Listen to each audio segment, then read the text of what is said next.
আসসালামু আলাইকুম প্রিয় দর্শক, আমরা আইনের শাসনের কথা বলি, আমরা স্বাধীন বিচার বিভাগের কথা বলি, আমরা প্রতিটা নাগরিকের সুবিচার প্রাপ্তির কথা বলি। এবার আমি একজন ব্যক্তির নাম উল্লেখ করি। তিনি হচ্ছেন ডক্টর সেলিনা হায়াৎ আইভী, নারায়ণগঞ্জ সিটি কর্পোরেশনের মেয়র। শুরু থেকে উনিই মেয়র। সিটি কর্পোরেশন যবে থেকে হয়েছে তবে থেকেই উনি মেয়র, এবং এর আগে যখন পৌরসভার চেয়ারম্যান ছিলেন। সেলিনা হায়াৎ আইভী, ওনার বাবা বংশানুক্রমিকভাবে ওনারা আওয়ামী লীগের রাজনীতির সঙ্গে জড়িত। কিন্তু নারায়ণগঞ্জের আওয়ামী লীগের নেতা বলতে যা বোঝায়, মানে আওয়ামী লীগের শাসন আমলে, সেটা কি সেলিনা হায়াৎ আইভী ছিলেন? না, ছিলেন না। আপনারা সবাই জানেন, নারায়ণগঞ্জের দৌড়দণ্ড প্রতাপে রাজত্ব করত আওয়ামী লীগের মাসলম্যান হিসেবে যিনি পরিচিতি লাভ করেছিলেন সারা দেশে, সেই শামীম ওসমান। এবং এই শামীম ওসমানের সঙ্গে সেলিনা হায়াৎ আইভীর বিরোধ ছিল মোটামুটি সবসময়। শামীম ওসমান আওয়ামী লীগের প্রার্থী হয়েছেন, আওয়ামী লীগ মনোনীত প্রার্থী হয়েছেন সিটি কর্পোরেশনে মেয়র পদের জন্য। তার সঙ্গে সেলিনা হায়াৎ আইভী নির্বাচন করে জনগণের ভোটে জিতেছেন। সেলিনা হায়াৎ আইভীকে কিন্তু আওয়ামী লীগ মনোনয়ন দেয়নি। নির্বাচিত হওয়ার পর তিনি আওয়ামী লীগ ত্যাগও করেননি। কিন্তু যতদিন ওখানে শামীম ওসমান ছিলেন, ততদিন পর্যন্ত নারায়ণগঞ্জে আওয়ামী লীগ বলতে শামীম ওসমানকে বোঝানো হতো। আওয়ামী লীগের যত অনৈতিক সুযোগ সুবিধা, সেগুলি শামীম ওসমানই গ্রহণ করতেন, ভোগ করতেন, নিজের চামচাদের মধ্যে বিতরণ করতেন। এবং সরকারের আওয়ামী লীগের সেই দাপট সেলিনা হায়াৎ আইভীর বিরুদ্ধে উনি প্রয়োগ করতেন। সে বিচারে আমি মনে করি সেলিনা হায়াৎ আইভী ছিলেন আওয়ামী লীগ কর্তৃক নির্যাতিত একটা জনপ্রতিনিধি। শুরু থেকেই উনি কখনোই আওয়ামী লীগের কাছ থেকে সুযোগ সুবিধা বাড়তি কিছু পাননি, এবং সেই ক্ষমতা ব্যবহার করে উনি কোনো অনৈতিক সুবিধা পেয়েছেন এটাও কেউ বলতে পারবে না। সেই সেলিনা হায়াৎ আইভীকে অন্তর্বর্তীকালীন সরকার গত বছরের মে মাসে, মানে ঠিক আজকে থেকে 1 বছর আগে, ওনাকে গ্রেফতার করেছে। তার বিরুদ্ধে মামলা, উনি কোনো হত্যা মামলার আসামি। হত্যা মামলা কি? এই যে জুলাই আন্দোলনের সময় যে মামলাগুলি, যে হত্যাকাণ্ডগুলো হয়েছে, হত্যা অথবা হত্যা প্রচেষ্টার যে মামলাগুলি হয়েছে, যে ঘটনাগুলি ঘটেছে, সেগুলোর যে মামলা, গণমামলা হয়েছে, গণহারে মামলা হয়েছে মানুষকে হয়রানি করার জন্য, সেরকম একটা মামলায় প্রথম ওনাকে আসামি করা হয়, এবং তারপর একটা করে জামিন পান। আবার অন্য একটা মামলায় শোন অ্যারেস্ট দেখানো হয়, আবার জামিন পান, আরেকটা মামলায় আসামি দেখানো হয়। এইভাবে একে একে ওনার বিরুদ্ধে 12টা মামলা করা হয়েছে। মানে কত বড় দাগি আসামি দেখেন, যিনি 12টা মামলার আসামি, এবং এর মধ্যে হত্যা মামলা, হত্যা প্রচেষ্টা মামলা, তারপরে পুলিশের বিরুদ্ধে, পুলিশের কাজে, সরকারি কাজে বাধা দেওয়ার মামলা। মানে অপরাধের আর শেষ নাই। কে করেছে? সরকার পক্ষ করেছে। আবার বিপরীত দিকে যখন একটা জামিন পান, অন্য মামলা, এমন মামলায় ওনাকে আসামি দেখানো হয়েছে যেখানে আসামি যে ওনার নাম নাই, ওনার নামই নাই এখানে। তাহলে কি ওই যে থাকে না শেষ দিকে যে অমুকে আসামি, তমুকে আসামি, তমুকে আসামি, আরো অন্যান্য আরো অনেকে আছে না?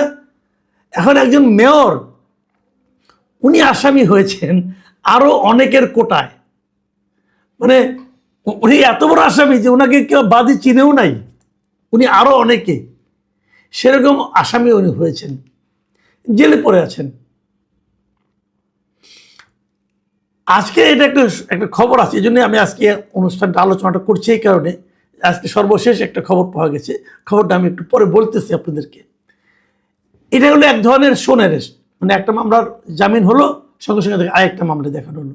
আবার বিপরীত দিকে যে কাজটা হয়েছে, যখনই একটা মামলা জামিন হয়েছে তখনই সরকার পক্ষ প্রবল বিক্রমে ওনার ব্যাপারে আপিল করেছে, না, জামিন দেওয়া যাবে না।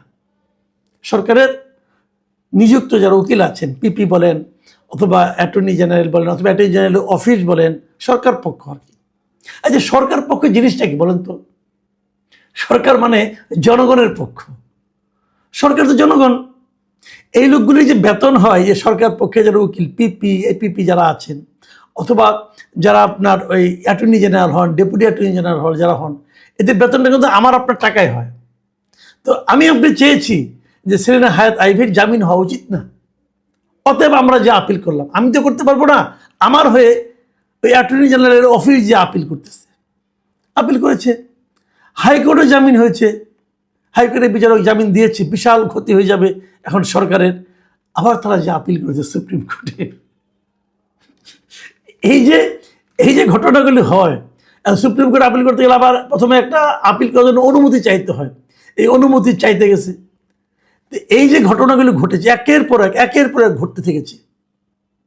দেখেন, আমরা একটা কথা বলি, আমাদের সরকার পক্ষে যারা উকিল আছেন, এই অ্যাটর্নি জেনারেল আছেন, অ্যাটর্নি জেনারেল অফিসের অন্য অন্য যারা কর্মকর্তা আছেন, তাদের কাজটা কি? তাদের কাজটা হলো জাতীয় জনগুরুত্ব সম্পন্ন মামলাগুলো, যে সমস্ত মামলায় সরকার পক্ষ, মানে সরকারের ক্ষতি হতে পারে, সরকারের লাভ হতে পারে, এই সমস্ত মামলায় তারা অংশ নেয়।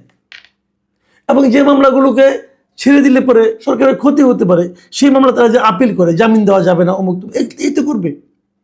তা সেলিনা হায়াৎ আইভীকে কোন বিচারে আটকে রাখলে রাষ্ট্রের লাভ হবে ভাই? উনি জামিন পাওয়াটা প্রত্যেকটা নাগরিকের অধিকার। জামিন পাওয়া প্রত্যেকটা নাগরিকের একটা অধিকার। আপনি আমার বিরুদ্ধে একটা মামলা করলেন, বললেন যে মাসুদ কামাল অমুক এক হত্যা ঘটনার সঙ্গে জড়িত ছিল। তো আমি বললাম ভাই আমি জড়িত ছিলাম না। আপনি বললেন না তুমি ছিলা, দেখো মামলা করে দিলেন মামলা করে। পুলিশ প্রথমে এসে আমাকে নিয়ে থানায় ঢুকাই দেবে, তারপরে রিমান্ড চাবে, কিছু চড়থাপড়াতে মারবে অথবা মারবে না, যদি দেখে যে না আমাদের বৃদ্ধ লোক, হয়তো দয়াও করতে পারে, কিন্তু রিমান্ডে নেবে, 2-3 দিন জিজ্ঞাসাবাদ করবে, তারপর ঢুকাই দিবে। আমি তো জানি না কে মারা গেছে, কীভাবে মরছে, কিন্তু ঢুকাই দিল। তারপরে মামলা চললো, হত্যা মামলা, জামিন তো খুব কঠিন। 1-1.5 বছর পর আমি থাকলাম এখানে। এই মামলার তদন্তও হচ্ছে না, তদন্তও শেষ হচ্ছে না। তদন্ত শেষ হলে তারপর শুনানি শুরু হবে। হয়তো শুনানি একসময় শুরু হলো, শুরু হওয়ার পর দেখা গেল না আমি আসলে জড়িত না, কিন্তু মাঝখানে কিন্তু আমার 5-6 বছর জেল খাটা হয়ে গেল। এটার নাম বিচার? বলেন, এটার নাম বিচার? দেখা গেল আমি নির্দোষ, এই নির্দোষ লোকটা 5 বছর কিন্তু জেল খেটে ফেলেছে। সেলিনা হায়াৎ আইভী, ওনার বিরুদ্ধে মামলা হয়েছে, ঠিক আছে, হোক, মামলা হতেই পারে, যদি মনে করেন মামলা হবে, বিচার হোক, তদন্ত হোক, তো ওনাকে জেলে রাখতে হবে কেন ভাই? উনি ছিলেন মেয়র, একজন মেয়র কি এত খারাপ লোক? আবার ওনাকে সরাই দিয়ে ওখানে বিএনপি তার দলীয় একজন লোককে প্রশাসক বানাই দিছে। একজন নির্বাচিত লোককে সরিয়ে বিএনপি তার দলীয় একজন লোককে প্রশাসক বানিয়েছে। এই দলীয় যে লোকটা, এই ভদ্রলোক কিন্তু এই সেলিনা হায়াৎ আইভীর বিরুদ্ধে ইলেকশন করেছিলেন, একবার মেয়র পদে শোচনীয়ভাবে হেরেছেন। জনপ্রিয়তম লোকটাকে সরিয়ে, যিনি তার কাছে হেরেছেন, তাকে নিয়ে বানাইছে প্রশাসক। ওই লোকটারই বা কি লজ্জা শরম কিছু নাই যে আমি কিভাবে মেয়র হই, আমি কিভাবে প্রশাসক হই? আমাকে দেখলে জনগণ প্রত্যাখ্যান করেছিল, হয়ে গেছেন, সুযোগ সুবিধা সম্মান কত কিছু পাবেন। এটার নাম কি আইনের শাসন? আমরা কি এই আইনের শাসন চেয়েছিলাম? আমি জানি বিএনপি অনেকে বলবেন যে আজকে যে ঘটনাটা ঘটেছে এটা তো একটা ইতিবাচক দিক। আজকে কি ঘটেছে? আজকে তার বিরুদ্ধে যে 12টা মামলা, প্রথম দফায় 5টা মামলা, তারপরে দফায় আরও 5টা মামলা। তো প্রথম যে 5টা মামলা ছিল, সেই মামলাগুলোর হাইকোর্ট থেকে যে জামিন দেওয়া হয়েছিল, সেই জামিনের রায়টা আপিল বিভাগ বহাল রেখেছে। আর দ্বিতীয় দফায় যে 5টা মামলা ছিল, সেই মামলাগুলোর হাইকোর্ট থেকে জামিন দিয়েছিল, কিন্তু হাইকোর্টের সেই জামিনের আদেশ প্রত্যাহার করে সুপ্রিম কোর্টকে আপিল করা হয়েছিল। এবং সুপ্রিম কোর্ট বলেছে যে এই সংক্রান্ত রুলগুলি যেটা আছে হাইকোর্টে নিষ্পত্তি করতে বলছে আপিল বিভাগ। তাহলে আলটিমেটলি কিন্তু ওই 5 মামলাতেও ওনার জামিনটা বহাল থাকলো। তো এই 10 মামলায় ওনার জামিন বহাল থাকছে।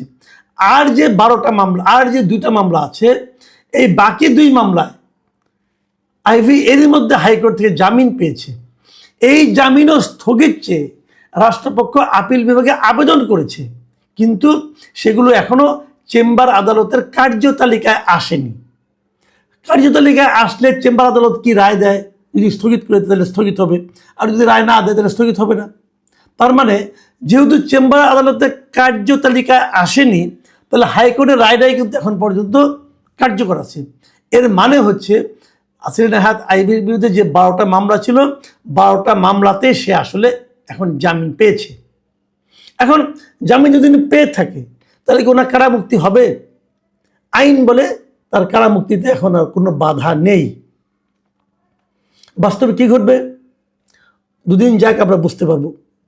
একটা জিনিস হলো কি জানেন, আদালতে জামিন আদেশ পাওয়ার পর যখন জেল গেটে যায় তখন দেখা যায় তাকে আরও একটা মামলায় শোন আদেশ দেখানো হয়েছে।